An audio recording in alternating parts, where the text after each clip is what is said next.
know, I've learned it's one thing to talk about what you will do or what you would do, and it's another thing, though, when the opportunity comes available for you to do it, that you actually do it when the rubber meets the road. This rich young ruler came to Jesus and said, "What must I do to be saved?" Jesus says, "Do this, do this, do this. Follow the commandments." He said, "I've done all of that." He said, "What else?" Jesus says, "Sell everything that you have, give it to the poor, and follow me." The Bible says that when the rubber met the road, because he had great wealth, he considered his wealth more valuable than following Jesus. The Bible says he dropped his head and he walked away sad. Jesus said, "It is easier for a camel to enter the eye of a needle than for a rich man to enter the kingdom of heaven." Let me say this. Let me make sure that you understand this. God does not mind us having wealth. He doesn't want wealth having us. He doesn't mind us having stuff. He doesn't want stuff having us. My guest today, my goodness, God has blessed him in a magnificent way, and he is utilizing all of his gifts and talents, earthly gifts and talents, to build God's kingdom. You're going to be inspired today. You stay tuned. We'll be right back.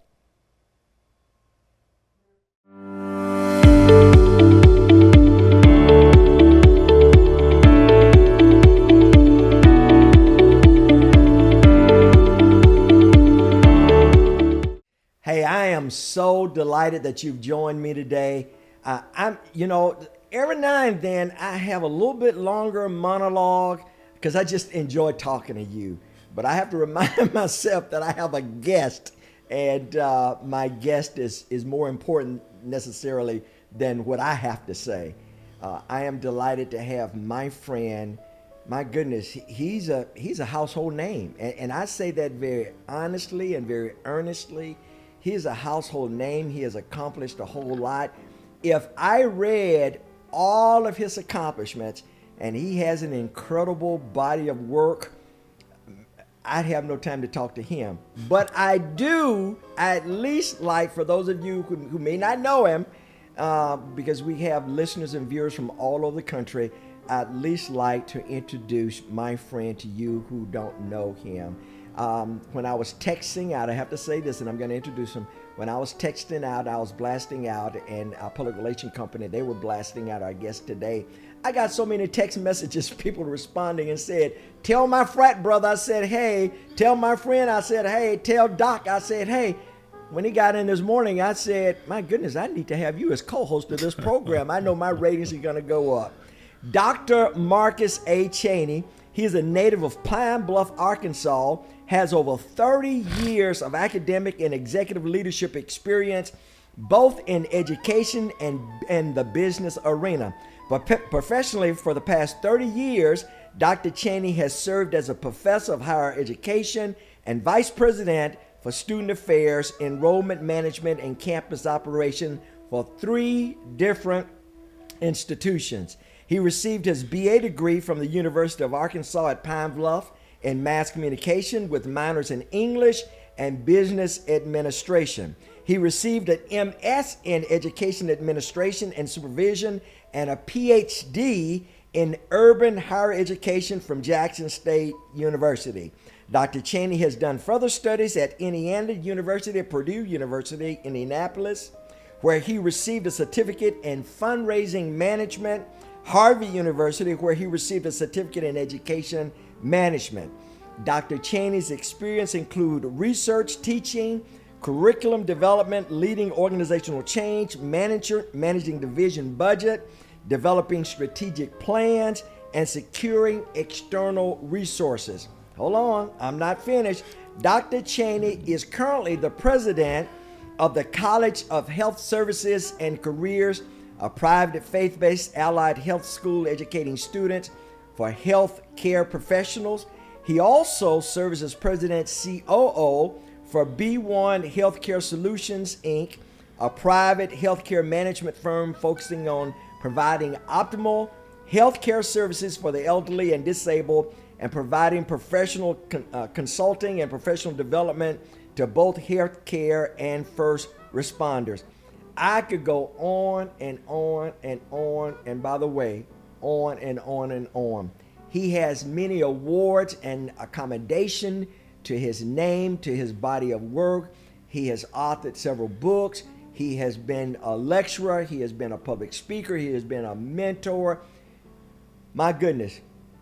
You heard the promo that I gave prior to the program. I said, what do you do when God calls you to a place and in essence, he asks you to flip the script of your life?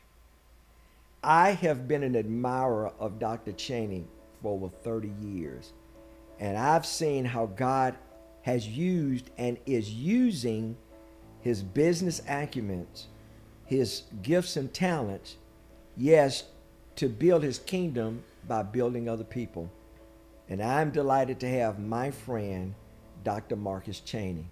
Finally, I get to have you on this program, man. It's good to be here. It really is. Dr. Chaney, I say this, man, you are highly admired by the communities of business, community of education, the communities of higher learning. You're just one of those people that you're at the tip of the spear, that you've made a significant difference.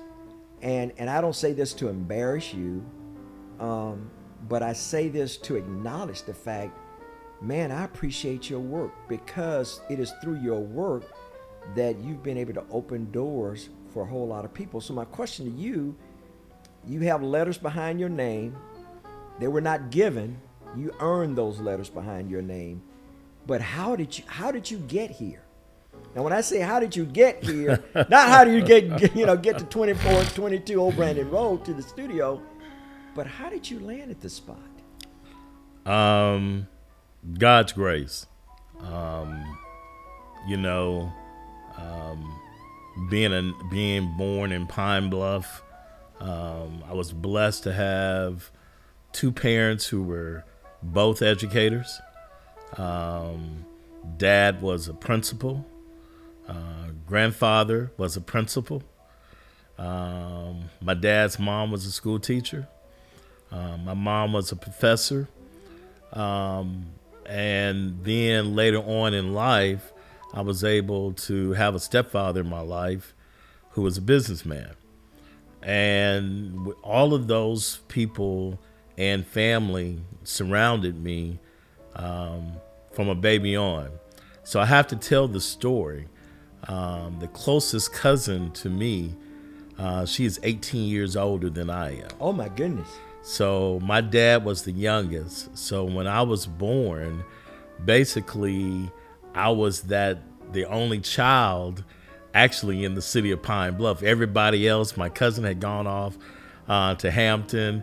So I was the only one. So they kind of surrounded me and kind of made sure that I did some of the right things in life.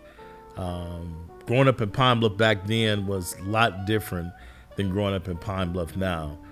It's like you see around the entire country, a lot of our cities that were one point in time just booming.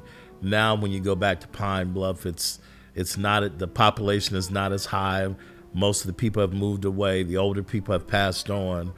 But it was just that surrounding of family and community.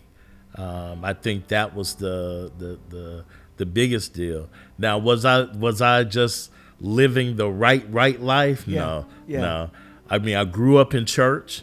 I tried to do all the right things.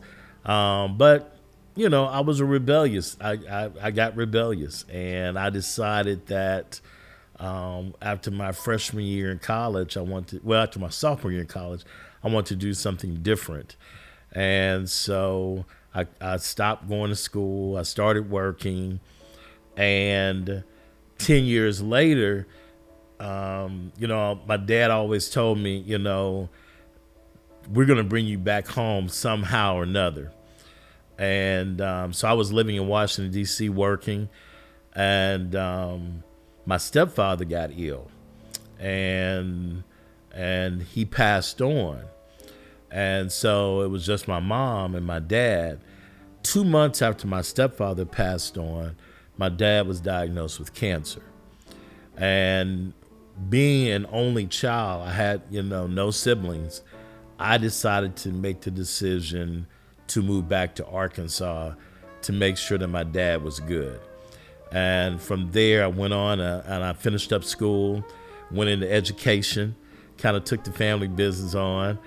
And it's history from that point on. So I'm gonna put a kind of a comma there.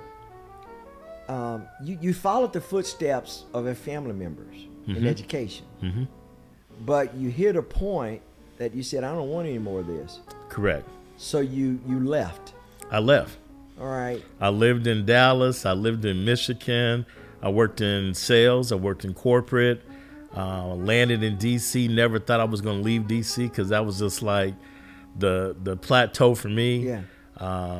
And then things started changing. Unfortunately, my stepfather passed away. He and I were very close. And then 2 months later, my dad was diagnosed with cancer. And so I just, God kept talking to me like, you need to be home. You got to make sure not only you have a ailing father, but your mom is there. So, I woke up one morning and I said, you know what? I'm going to go back and finish up school. After 10 years, I'm going to go back and finish school. After 10 years, after being away for 10 years, you decided to go back. Okay, a couple of points. You inspired a couple of points. Number one, you had a loving family, an engaged family in your life, but you still rebel. Number one, the question is, how important, and you're talking to parents that are looking, or future parents, parents who are engaged or parents who are disconnected from their children, how important, as you look back, how important is it for parents to be involved in the lives of their children? You have to be engaged. My folks were always engaged in everything I did, from sports to anything in the community, anything in high school, even in college. My folks were engaged. It was just me wanting to think I was grown, as the folks say. But my parents and my family members, they're very patient. So they let me be grown. They let me go out there and, try to make this money and all of that. But my aunt, my dad's sister, always told me, she said, I knew you were going to come home one day. Yeah. Just didn't know when. And so it was no shock to a lot of folk when I decided to make that decision. But again, God puts things in place there. And I'll be quite honest, if my dad had never gotten ill, I probably would have never came back. I was really on a spire there in DC. But with my dad coming back, my dad and I we got closer, because at that point in time I was really looking after him, more so than him being dad and being this disciplinarian and all of that. At that point in time, I was you want to say I was the boss at that point in time. Yeah, I'm running the show. But we got closer. Yeah. To the point where, my dad would sit there and fix breakfast for me on Saturday mornings. He'd make sure I was good. So we got closer at that point in our lives.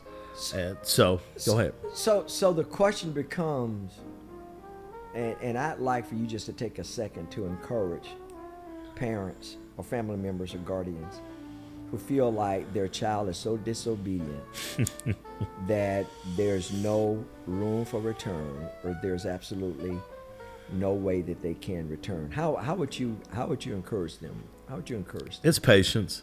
Yeah, because your aunt said, "I knew you'd come back." Right. It's almost like it's almost akin to the story of the prodigal son, because the son had rehearsed what he was going to say, begged for forgiveness, and he didn't have an opportunity to do that because the father ran to him. Correct. And hugged his neck. And it's patience.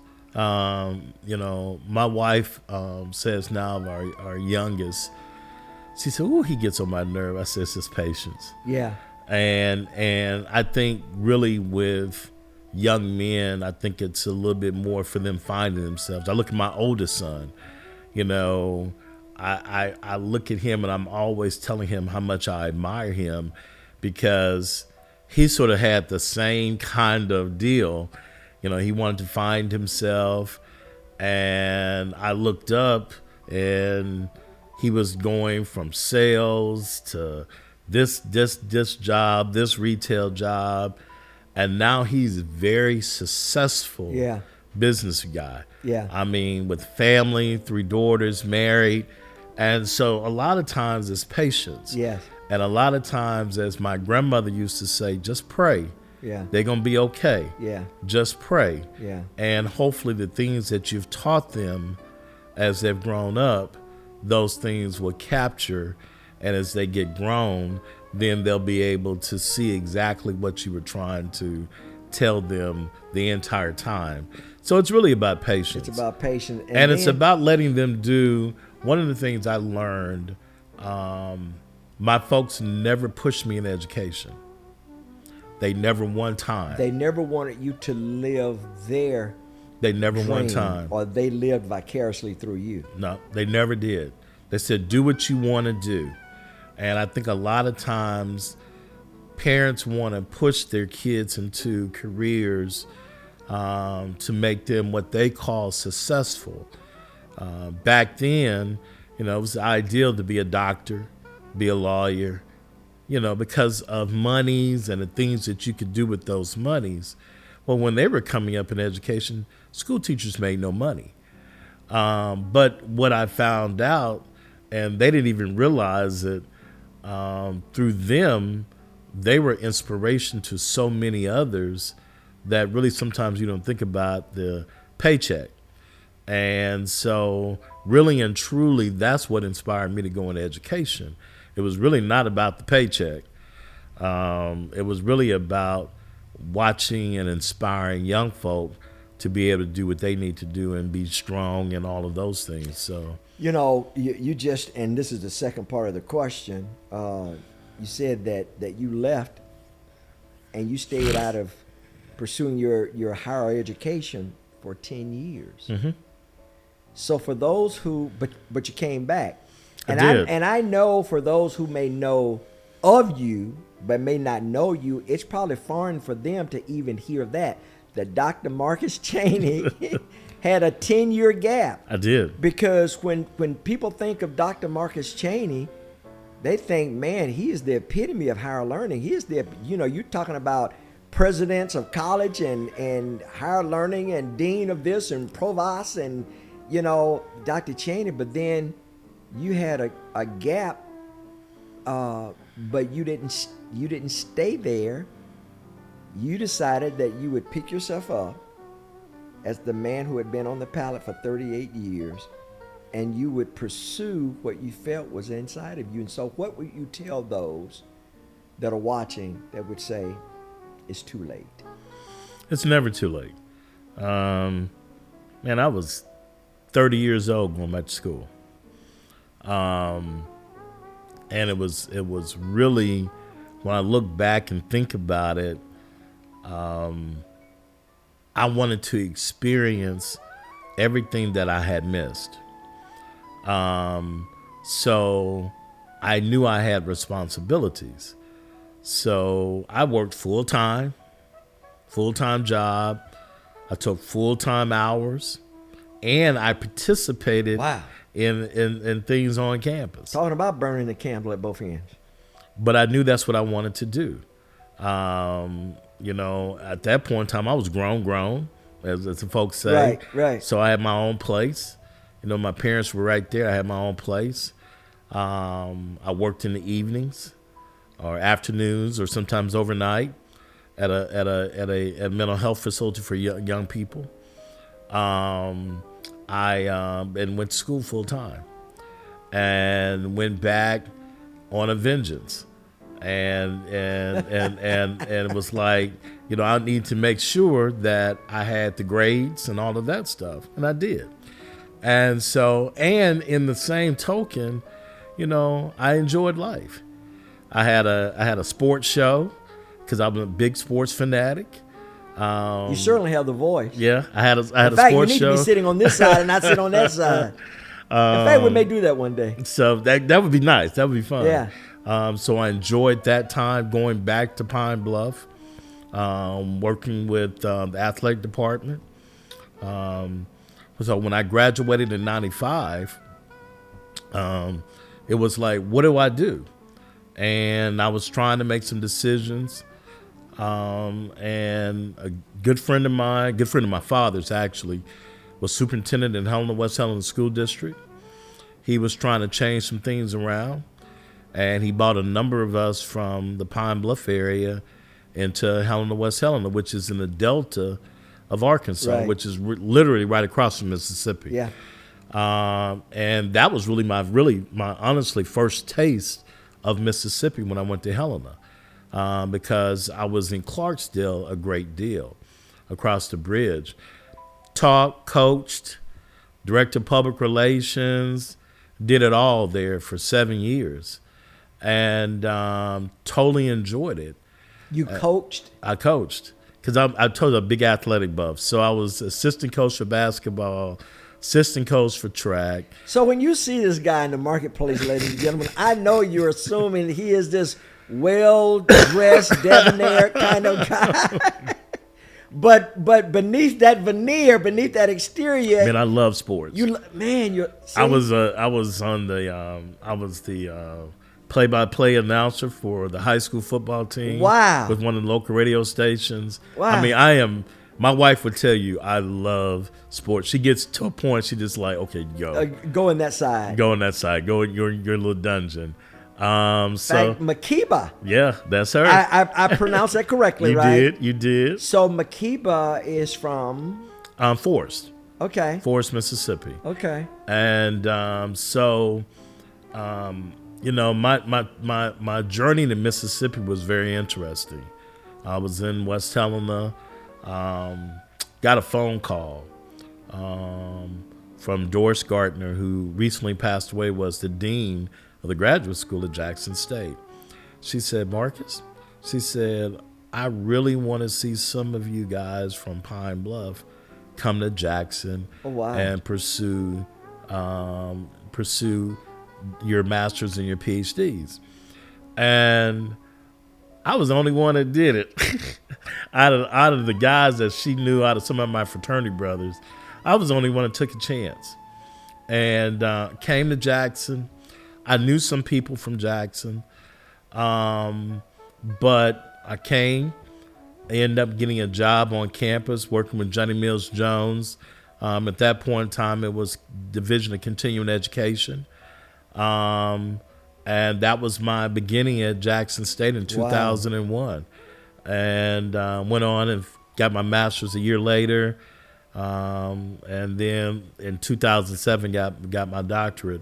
But, the thing was that when I came to Jackson, my intent, and this is what I always tell people, you never know what God has planned for you. Right. My intent was to be here for 45 years, get my PhD, and then go back to Pine Bluff and teach in the School of Education.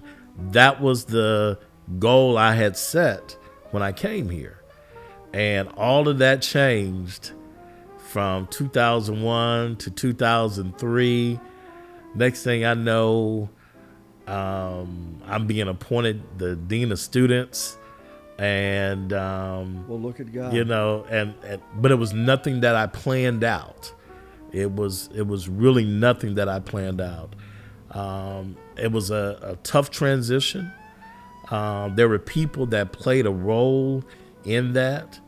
When I moved here, I sat down. I used to go to lunch with I called it the old crew. Larry Belton was one.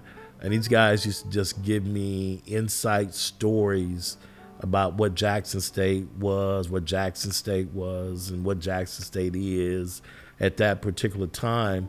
And so a lot of people forgot I wasn't even from Jackson, because I started getting so much knowledge about what was going on in the city.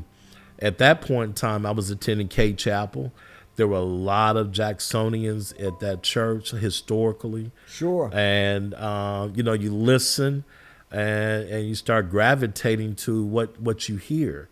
And so I started listening and paying. That's an interesting spiritual point. That is correct. It is. And you start paying attention. You gravitate toward what you pay attention to. You do. And they were great supporters. And like I said, my intent was to be here 45 years. And that turned into a 13-year stay at Jackson State. So my question, because people, your disciplines, and people know you as a premium researcher, teacher, curriculum developer, leading organization change, managing budgets, developing strategic plans, and securing external resources. People know you being well capable of doing that. But how hard has it been? This is the loaded question. How hard has it been for you to say no? Because I'm sure you've gotten many offers. How difficult has it been for you to say, I've got to stay where God has planted me, and turn down offers to be president of universities?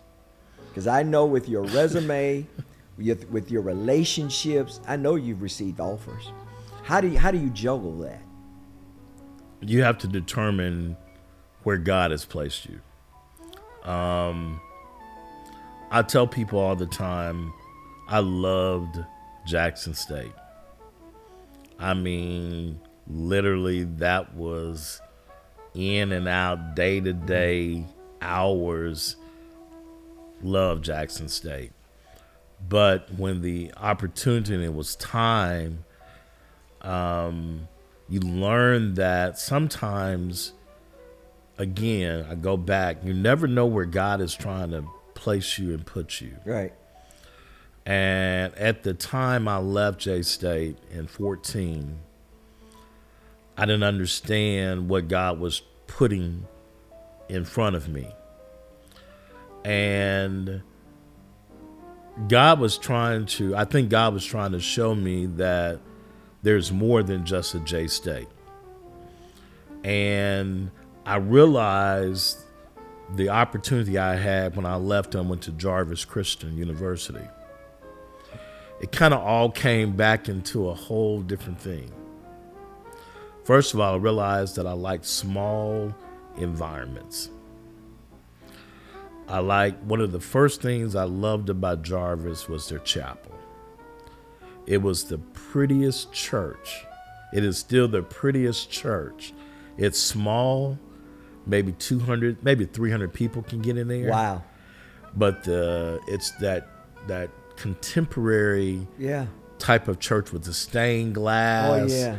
The you could tell from an architectural standpoint, the people that actually built that church looked like me and you. And they built it from hands, but they really had God into the vision of the church itself, which in turn was the vision of the institution. I learned that, people like, why do you want to go to Hawkins, Texas? Hawkins, Texas is in the middle of nowhere. So let me just pause there. And I really want you to pay attention, ladies and gentlemen. Dr. Chaney has the resume to go anywhere in the country, to be a part of executive leadership at any university, to include president, provost, up or down. But you go to the smaller boutique kind of college. That's interesting. And I never knew why. But I figured out, and it went back to my West Helena days. I felt that God placed me on this earth to be a beacon for people who might not have the same opportunities. I believe that. When the same thing happened when I was in Helena, West Helena. Small school district in the midst of the Delta. Kids should have opportunities. But man, when I was there, I was pushing them kids to Pine Bluff like anything. From academic scholarships to athletic scholarships. It was like I was trying to make sure they had an opportunity to do things outside of what was there in Helena. And when I got to Jarvis is a open enrollment school. The kids that come to Jarvis are kids that are from inner city Dallas, South Dallas, inner city Fort Worth, inner city Houston. You get some Mississippi kids from the Delta. But they have been given up on. Wow. Yes, you have a small percentage, less than 10%, that are going to do well. Doesn't make a difference where they go to school. But you have that large percentage of students that I never knew, because in Mississippi they don't do this. If you get a certificate of attendance, you can come to Jarvis. That doesn't really mean that you even have a high school diploma. Wow. It just means that you've gone and you get the certificate of attendance. And to watch, yes, there was a lot of molding, there was a lot of development. No, we didn't have the funds, we didn't have the monies, we couldn't have the staff, but we were trying to give those students the same opportunities that they would get at any big name school. And to watch those students walk across the stage when they first got there and everybody had totally given up on them from their hometowns, their neighborhoods, their backgrounds, said they were not going to make it.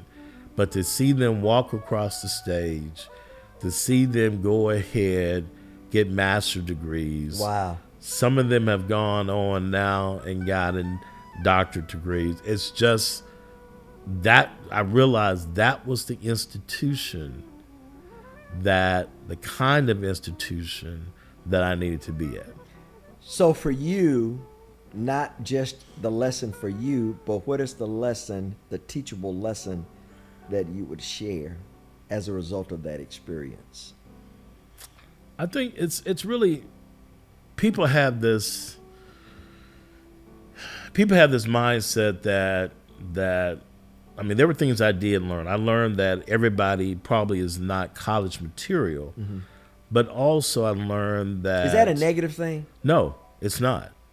Because you can give students other opportunities that can make them worthwhile and be able to get back into society. And I'm going to talk, and that has a lot to do with our College of Health Sciences. Exactly right. And I'm going to talk about what you've been inspired to do. Yeah, that has a lot to do with that. Yeah, we're going to talk about that in a second. But a lot of times, people think you have to have this particular look to go to college. I was at an event last night and I listened, and what I can tell you, I was at Jackson State. Perception, what our kids look like now, is not what we looked like 20 years ago. How so? Hairstyle. Oh yeah. Dress. Sure. But then if you have an opportunity to have a conversation, you sit there and say, wow. There's a kid I met last night, and he opened his mouth. He knows exactly what he wants to do in life, to the T. And he knows what it's going to take from A to Z to get him there. And he's a pre-pharmacy major. He knows he has to go to pharmacy school. He doesn't want to be a pharmacist in a drugstore. He wants to go work for a pharmaceutical company in research. And he knows exactly what he has to do. And so a lot of times we look at students and we say, oh, they can't make it. No, it's about being able to tap into them, bring the best out of them, and then just let them go to work. And that's what I learned at Jarvis. I mean, sometimes you look at the folk that came in, you're like, ooh, I don't know if they're going to make it. And then you have conversations with them. It's about guidance. It's about being a mentor. It's about motivation. A lot of them didn't get that growing up. Sure. And they just needed a little bit. They needed a little bit to say, you can make it. And boom, they take off. And there you go. You see them walk across the stage and go on and be very successful. So what I hear you saying is that you've heard the old adage, you can't read a book by its cover. Mm-hmm. You know, be careful not to judge. The students today on campus, they look different. Their look is different, but you have to engage them. Don't assume. You have to engage them and meet them where they are. And that's about life. It's about life, meeting people where they are, not judging them. That's the story of Jesus. He didn't wait for people to come to him. He went to them, and he met people where they were. Well, you stayed there for a while. Stayed there 4 years. Okay. And, didn't think about I was really going to be leaving. But a good friend of mine became president at Lincoln University, Missouri. Been knowing her for probably now 40 years. Mississippi, Jacksonian. And she had worked for the president at that point in time at Jarvis. She had worked for him also. And so conversation said, hey, go help her. And so I did. I was able to bring in some of the folk that I wanted to bring in with my team. Sure. I hired 3 former Jarvis students. Oh, my goodness. Look at that. And they went to graduate school, and they worked on campus while they were in grad school. And all 3 of them are extremely successful right now. They've gotten their masters. One is working on his doctorate. That one has gone back to Jarvis. He's a dean. Isn't that something? Yeah. You know, Doc. I've always said this, and this is something that my wife and I, we don't preach, hammer into our children. We share it with them even today, that as God has blessed you with opportunities, don't use those opportunities to self-aggrandize yourself only. God don't mind you having stuff. He just don't want stuff having you. God doesn't mind you having wealth. He just don't want you to build bigger barns with the wealth as opposed to being a warehouse. We believe, and we've taught our children, and now they believe because we've seen how they facilitate their life, that as God has blessed you to get in certain doors and with certain opportunities, use that influence to be a blessing to other people.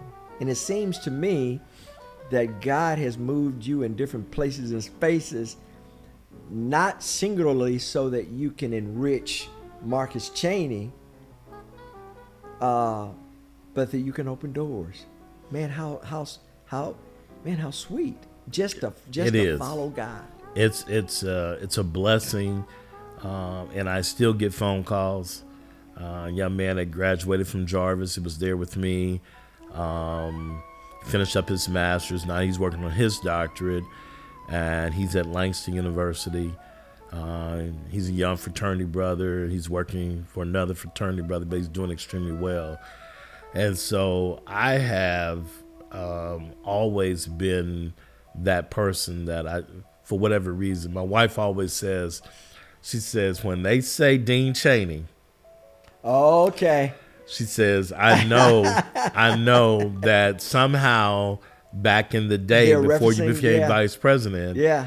And I still am I'm now friends with those individuals. You've always been very accessible and approachable. Right. And I was taught that. Yeah. I was taught never to be higher than anyone else. Yeah. My father would always tell me, he said, I used to wash the windows at the country club during the summers. My mother would tell me, my grandmother was basically a housekeeper and had a 3rd grade education. So, my parents never just had it. You know, my dad came from a more educated family than my mom did, but it was one that always stayed grounded. Never think you're better than anybody else. And I've done that everywhere I've worked. You know, that's why I was able to maneuver and do the things I did at J-State. Yeah. The same thing I did at Jarvis, the same thing I did at Lincoln. You know, never thought I was better than anybody else. It didn't make a difference that God blessed me and I was able to obtain the degrees.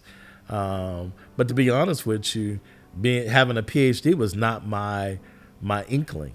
That was not your motivation. Nah, it was two people that told me I better get it. 3 people told me, no, 4 people told me I better get it. And you did. And I did. And, you know, one was a college president. One was my mentor that's been my mentor. He's 83 years old. Wow. And he is still my mentor. Dr. Gardner was the other one, and Larry Belt said, hey, you got to go get this now. We got to make sure you get this. Yeah. And so that was the push and the drive, you know, to do what I needed to do. But in reality, it didn't make me who I am. Yeah. I'm still Marcus Chaney. Yeah. I'm still the country boy from Pine Bluff, Arkansas, that still loves Pine Bluff. But that's who I am. And, you know, you said something very interesting, that you have mentors, even to this day, that cared enough about you to stay engaged, to inspire you, to encourage you that there's greatness inside of you. But it doesn't come by osmosis. It comes as a result of you pursuing it. And I want to encourage you that tingling that you have inside of you is not heartburn, it's not indigestion. You didn't eat something that's sour in your stomach. Maybe it is the Holy Spirit trying to nudge you to say, you've come to a place that now you've become relaxed, and now you've allowed fear to rule your life. That you presuppose that you're not going to succeed. I would encourage you, don't stop. Don't settle. That there's so much more runway ahead of you. God has so much more for you. And then Dr. Chaney also said, it's important to stay grounded. That as God elevates you, that you know really it's not all about you. It's all about you being a conduit, a vessel, a vehicle to be a blessing for other people. In fact, Cal Reno talks about that in his Defining Moment sermonette. I want you to listen to him closely, and we'll be right back in a second. Stay tuned.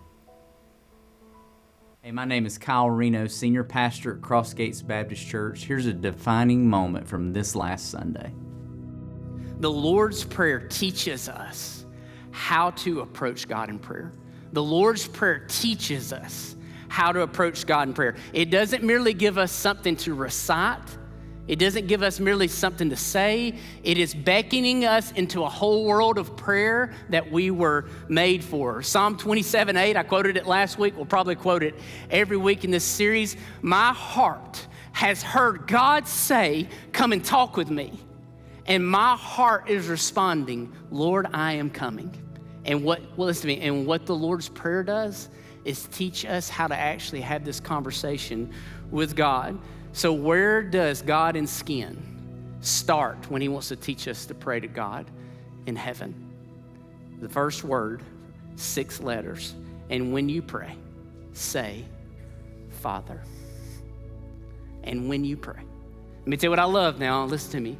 The Lord's about to walk into this room because he's been waiting a long time to tell us this truth. I love that Jesus starts with not if you pray, when you pray. If you're going to follow me, if you're going to be a part of my family, if you're going to be an ambassador for my name, you're going to pray. It's a foregone conclusion in the heart of God. To have relationship with God, listen to me, is to have conversation with God. Hey, thank you for taking some time to listen to that defining moment from this last week. If you'd like to listen to the sermon in its entirety, you can go to crossgates.org, and we would love to have you visit with us any week on any of our Sunday experiences or our midweek opportunities. I'd encourage you this week to take some time and really think about what moments right now are defining your destination. God has more in store for you. Hope to see you soon. What does the name Story mean to you? Our team put a lot of thought in what story means to them. Story to me, I think of the word legacy. I think of family, I think of people, I think of relationships. I think some of my most fond memories are sitting around listening to stories, and stories from all different backgrounds, all different cultures, all different types of family relationships, professional relationships, and how those relationships kind of transcend time. Every day we tell our story, the story of our associates, of our clients, of the communities that we serve. That's the essence of the soul of the bank, and it's why being storytellers is so compelling to us, because we've been telling our story for the last 4 years, and now we can go out and really show the market who we are. Being able to tell the story and incorporating that in our name, to me, is a sense of pride. It's just a continuation of the people we serve every day, and their individual stories that have made this place so special. We are trying to change from being seen as just a commercial bank to a bank that is for anyone and everyone, because we are. And that is why we want to change to Story Financial Partners, because we want to know what your story is, what brings you to us, and how we can be a part of your story. We're growing, we're evolving, and I see us being very successful. The future of the bank is so bright, you need sunglasses. I mean, it's incredible. Our future is like it is now, continues to be bright and growing, and will always go upward. I am very excited. I see it as reading a suspenseful novel based on a true story, of course, because we've had a wonderful beginning, and where we're headed here is a to be continued experience. I'm excited because we should never put a period there. We should always put a comma, because there are greater things to happen with our story. To be continued.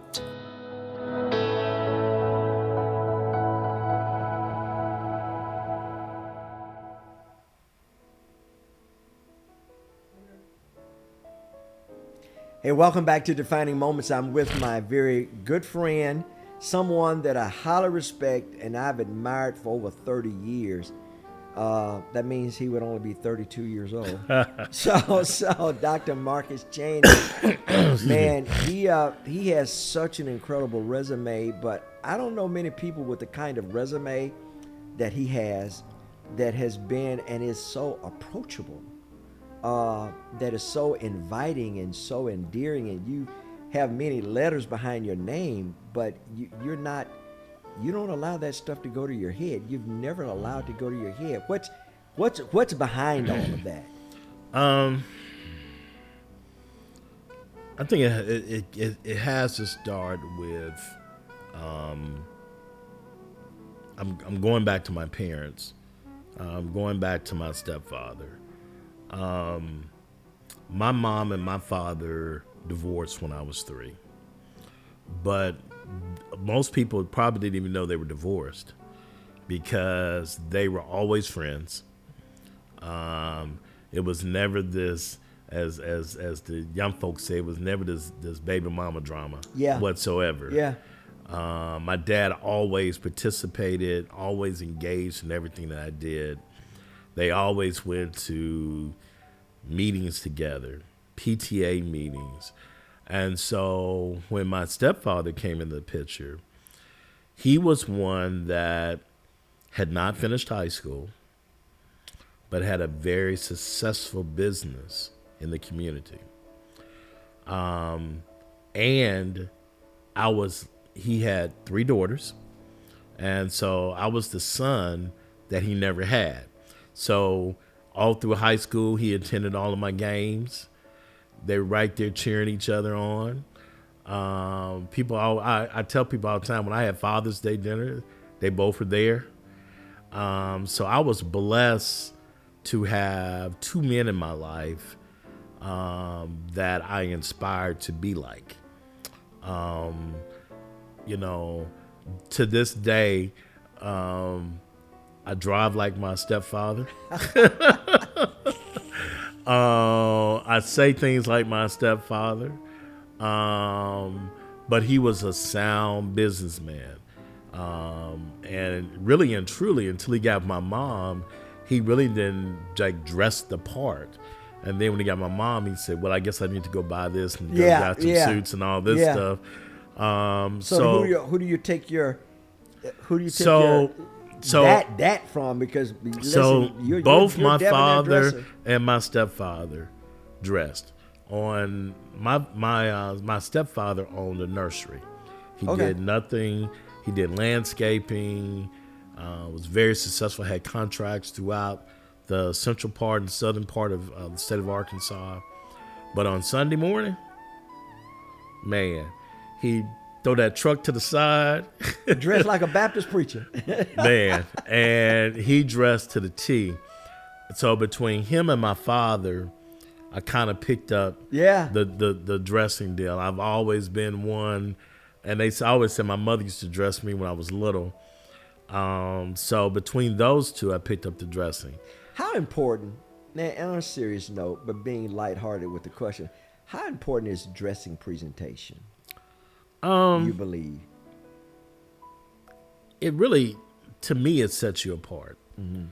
No, I'm not a chain type of, you know, it's anybody that knows me knows I'm pretty conservative. Yeah.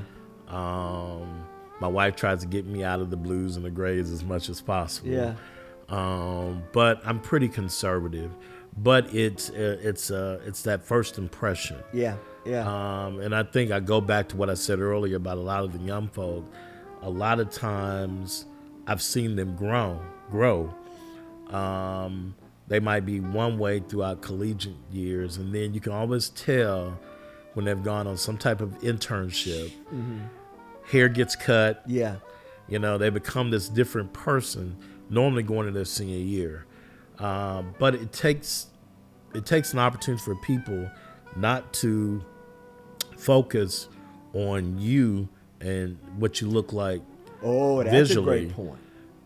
They tend to listen, and especially when you're dealing with a multitude of people.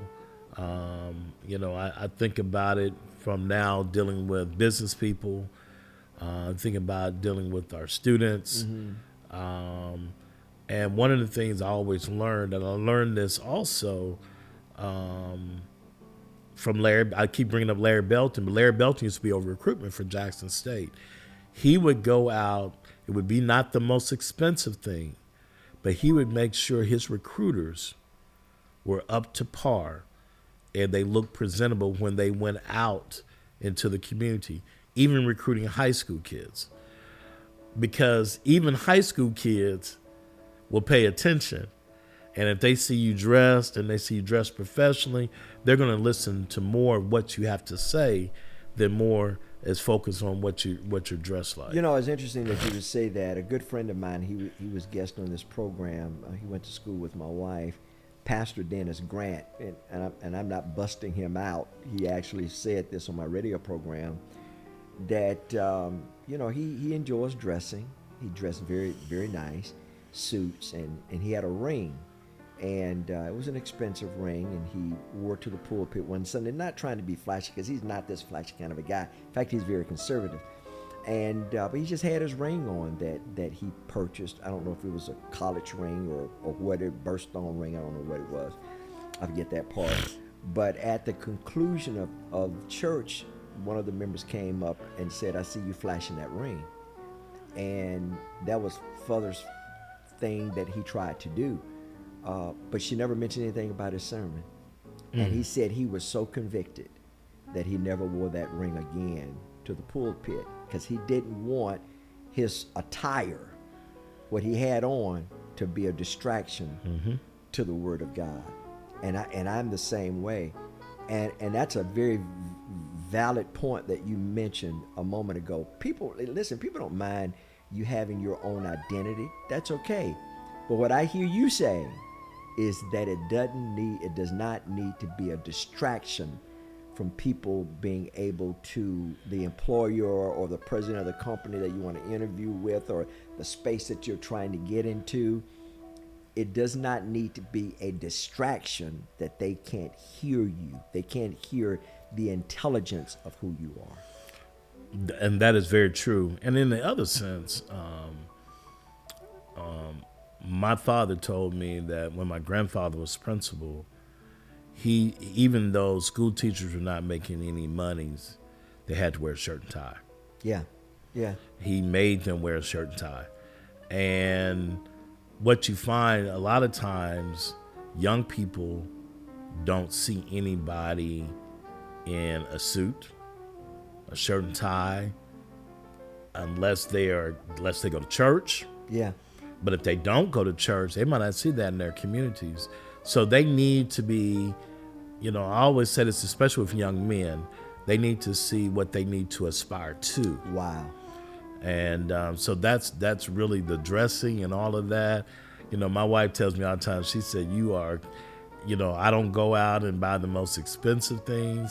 God blessed me to be 6'2", and I'm able to get some things that don't cost a whole lot, but it's just about what you want people to see you as. Well, and I've always admired how you have branded yourself in the community, well dressed, and incredibly groomed, athletic, well spoken, and all of this intentionality. I'm going to take a hard leap right now. Okay. So I'm going to get you back on the program because I'm enjoying this, your journey. But now you move from the traditional arena of education, but now you found a company, the College of Health Services and Careers. So talk to us about that. So now you no longer have the desire to be president of Harvard University or Yale or MIT. You said, rather than me going into an already made university, I'm going to start my own. So you're president of the College of Health Services and Careers. Talk to us about that. Correct. So before I moved back, my wife started B1 Nursing Care. And at that point, we started, it was not the College of Health Services and Careers at that point in time. It was B1 Training Center. Okay. And it was to assist her in finding workers. And so we started off with 2 programs, CNA and phlebotomy. Then when I moved back, it was a for-profit. When I moved back, I said, you know what? Let's switch this thing up a little bit. So we changed the name. We had an advisory council. Now we have a board of trustees. We went from a profit to a nonprofit. In fact, my pastor and your pastor, which is the same pastor, right? He's on the board. He's on the board. He's one He's one of 3 pastors. Okay. On the board. Reginald Buckley's on the board. Yeah. And Stephen Cook. Cage Chap, passing your and then Stephen Cook, yeah, who's at Anderson, is That's on right. the board. So we decided to, we looked from a standpoint. My wife and I are from a standpoint. We know God is leading us every day in every decision that we make, and so we said we need to go in our beliefs, and so we became faith-based. And so the people on our board consist of, I just named 3 pastors. We have medical doctors. We have public health. We have people that are in higher ed and K through 12 that are on the board. So we went from 2 programs to now we have 12 programs. Wow. So we did the research. We looked at careers, opportunities, workforce. And so we expanded. So we went from phlebotomy to CNA. Now we offer EKG. Now we offer medical assistance, medical billing and coding, medical billing and coding specialists, limited license radiology, physical therapy aid. Oh my goodness. So we looked at ways of expanding and actually to really help with the workforce and the health workforce in the state of Mississippi. So you're saying that B1 Healthcare came first? No. B1 Nursing Care came first. Came first. So Makeba, her background Is nursing. is nursing. Now, I'm going somewhere. Listen, David says this. He writes, I was young, but I'm now old. I've never seen the righteous forsaken, nor a seed begging bread. I want my producer to keep this up because I'm going somewhere. On your website, one of your websites, you look at the top of the website, you'll see a scripture, Jeremiah 29:11. For I know the plans that I have of you, declared the Lord, plans to prosper you and not to harm you, plans to give you a hope and a future. So Makeba, your wife, comes from the health care, the medical side. You come from the academic side. And God put you together to complement one another and to grow this company with your disciplines and her disciplines. That's fascinating to me. How God says, stay focused on what I have planted inside of you, and you stay focused and bring them together, and you harmonize together. What does that say? Because God has given you past experiences with a desire to help people, and that's what you're doing right now. And you're giving access. That is correct, and that is so. B1 Nursing Care that was started 13 years ago, strictly for the elderly. She started that company, bless her heart, by happenstance. Really? Yeah. She had an idea, and she was just promoting her idea. And she went to a health fair at the Jackson Medical Mall, and her name came across on the TV. And it was just at that point in time an idea. Wow. That Monday, she tells this story all the time, that Monday she went to work. And the company that she was working for was a Medicaid provider. And they told her it was a conflict. And her brother said, that's your push. That's your push. And she started B1 Nursing Care, became a VA provider, and from there became a Medicaid provider.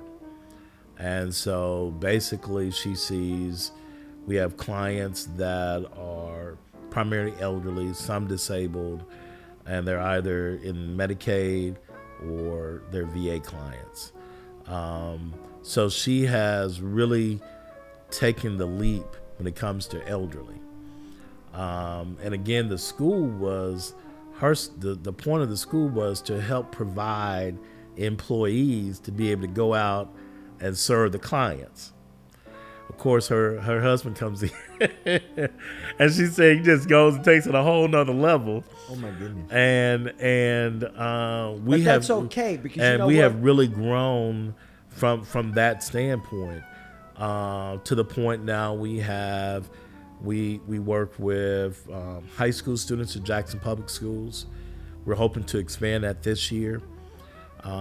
We just had our first group of Jackson Public School students that got their CNAs as high school students. My goodness, as high school students. As high school students. You know what? students. Someone told me, and I'm sure I've said it many times, where there's a vision, God gives provision. Mm-hmm. And you said that she just had this inkling and just ran with it. I've learned this, and I'm going to ask you, D, to keep this up. D is going to say, man, let me run this show. Listen, I've learned this through experience and observation, that God is such a hero and champion and cheerleader of us that he will close doors intentionally so that we can go through the other door. All right. God will shut things down in our lives that we're trying to resuscitate and we're trying to keep alive, because God has more for us. Number one, oftentimes what renders us to a place that we don't move is fear of failure. So we just stay where we are, or fear of the unknown. But God says, but I got you. Is that Proverbs 3, 5, and 6. Trust in the Lord with all your heart, lean not to your own understanding, all your ways acknowledge me, and I'll direct your path. She had a vision, may or may not have had the skill set, the discipline, the business acumen, but God put you in her life, or her into your life. And now you're developing this inspiration, and you're engaging other people, and you're opening doors for people probably otherwise wouldn't have had the opportunity in the traditional sense of being educated. That is very true. When you look at it from our standpoint, we've been able to not only do well from B1 nursing care. Makiba has, she researches, and we had a conversation last year about how can we reach other elderly folk. Wow. And she did some research. We're about to launch, and she knows I'm about to say this because I told her I was going to say it. February 1, we're about to launch Home Care to Go.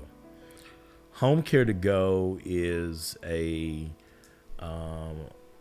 opportunity for people in the community that need assistance, but they don't need someone there all the time. Oh, wow.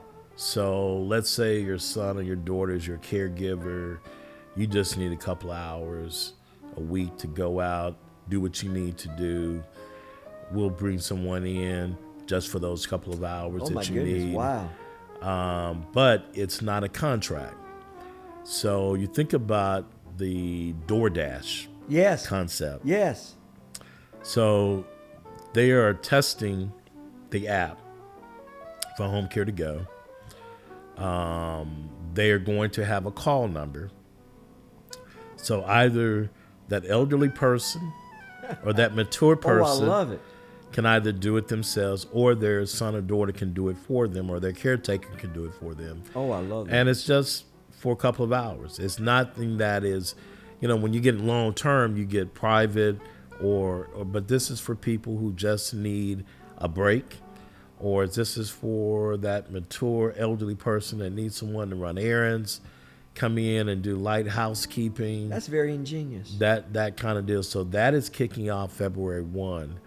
And right now, to our research, there is really not a company that's doing that in the community. My goodness. I don't know of a company in the state. I don't. It's not. You're right. I think of DoorDash. I think of other companies that if you need carpentry services but what greater service that you can provide than for the well-being of humanity or an elderly. And that goes to the point that, listen, what people are afraid to launch out on what is inside of them, because one excuse, well, I don't have the resources. I've learned this. a preacher. I heard a preacher say this years ago. He said, "Where God guides, He provides." Mm-hmm. What God has put inside of you, He'll pay for it. He's our source. And the last time I checked, heaven is not in a recession or depression. If He has placed an inspiration inside of you, then you need to be prayerful about it, and you need to move on it and trust Him to guide you and provide and open doors. And I'm a living witness, and Dr. Chaney as well, that He will do it. And then secondly, you may say, well, I don't even know, what's my purpose in life? Without getting too methodical and complicated, I've learned this: whatever you enjoy doing that you don't, and you say, I'll do it if I don't get paid to do it. I just enjoy doing it. Whatever that thing is, then chances are, then that's your calling. If it is that you like taking care of the elderly, if you enjoy, education, pay attention to what you enjoy doing, what brings you peace, and start there. And it seems to me that for you, Dr. Chaney, education was an on-ramp. Traditional education, working at a university, was an on-ramp for you to do the things that you're doing right now. It was, but I always tell people stay tuned. One of the I felt that one.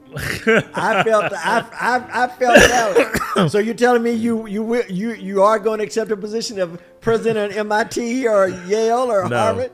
One of the books that I co-authored was Reimagining Historically Black Colleges and Universities.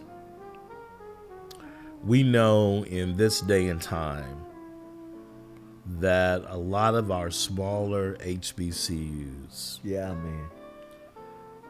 unless you are able to have the resources, your survival rate in the next 5 to 10 years might diminish. Wow.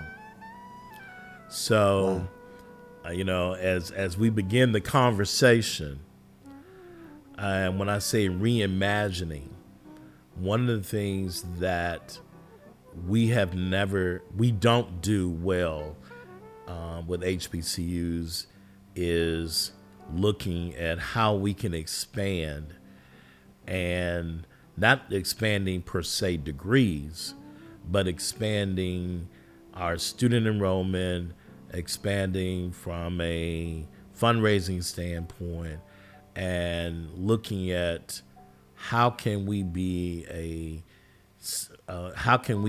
navigate into this workforce. A lot of our small HBCUs are liberal arts schools. Liberal arts is going away unless you do a twist. And so we're beginning to have some conversation about a twist with a small HBCU that I think that if that twist, and Lord, we're praying, if that twist happens, it would be eye-opening, not only in the state of Mississippi, but it's going to be eye-opening across the entire country. So give definition to liberal arts, because there may be some parents that are watching that their children, they're entertaining. Psychology, political science, history, nothing from the sciences. And even in the sciences, you got to have a twist. And a lot of our other schools, and when I say our other schools, are larger institutions, they've started doing micro-credentialing, which is a new term where students get degrees, but they also get certificates of completion to go along with those degrees. Wow. A number of our HBCUs have not started doing that. Some have. Jackson State has been moving toward that for the last couple of years, but a lot of these smaller institutions have not. And unless they make corrective changes, they will become their demise. That will become their demise, unfortunately. Enrollment and being able to pay the bills at the end of the day, that's the only way of survivor. So, if you were the advisor for every parent in the United States, in the world, and their children were considering college at that age, the 10th grade, 9th grade, beginning to think about it, what would you advise them?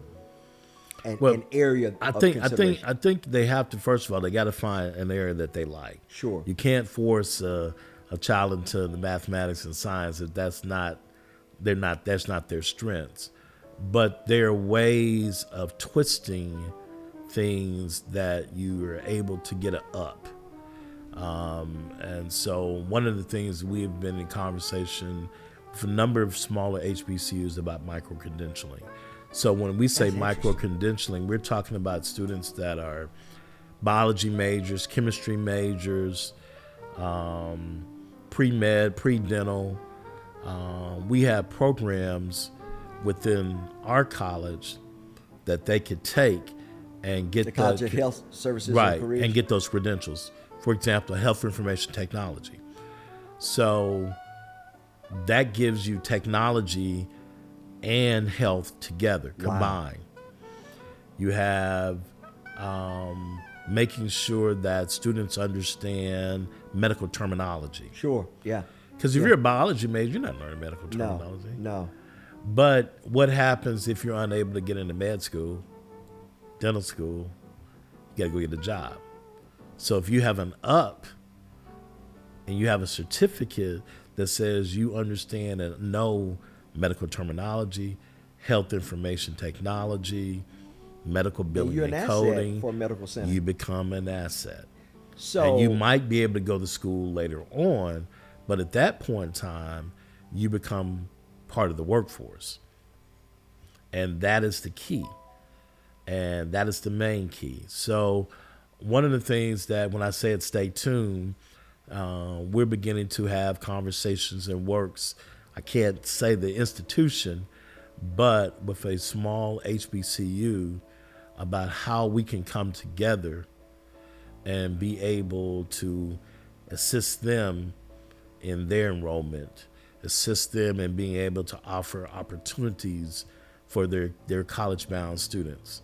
I'm not surprised that whoever it is would seek you out as their at the tip of the spear as their think tanker, because you're going to have to rethink this. You have to. With technology, with AI, and all of these companies, and you'd be surprised. The Walton family, Alice Walton started a medical school in Northwest Arkansas, Northeast Arkansas. Now the family is about to start a AI institution, AI university.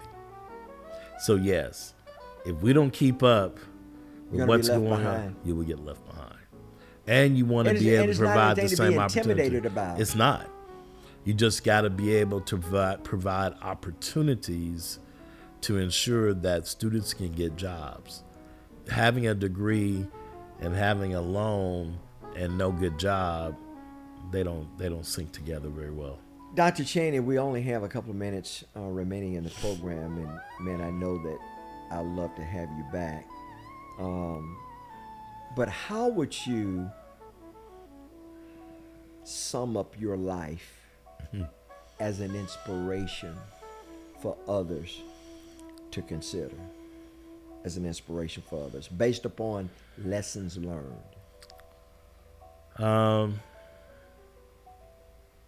God has really protected me. I have not always made the right decisions, but God has always protected me. And one of the things I will always say is that I thank God that my parents instilled in me a lot. But the biggest thing they instilled with me was to make sure that I was always involved in the church. And I know that young people of today sometimes thinks the church is just a structure. And you got this person behind the pulpit, and their beliefs sometimes are a little bit different.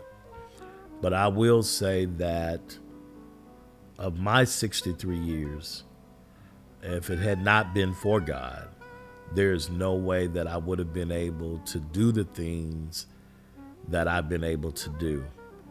And hopefully I'm not done doing the things that I want to do. And I hope that God has his hands on me as I continue to do those things. I've learned it's not about me.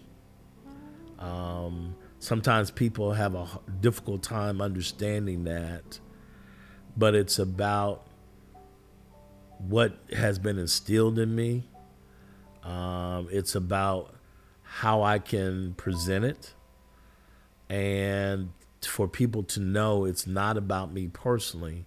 It's really about us, not only as African American people, but just people in general. And I'm hoping and praying that I can continue to be that beacon in persons' lives. I always know that God is still there, because I still have students that call me. I still have students that ask for my advice. I just had one 2 days ago. And again, that's where I want to be. Whenever my time comes, I want them to be able to say he was an inspiration, he was a motivator, he was a mentor. That's kind of what I want them to be able to say about who I am as a person.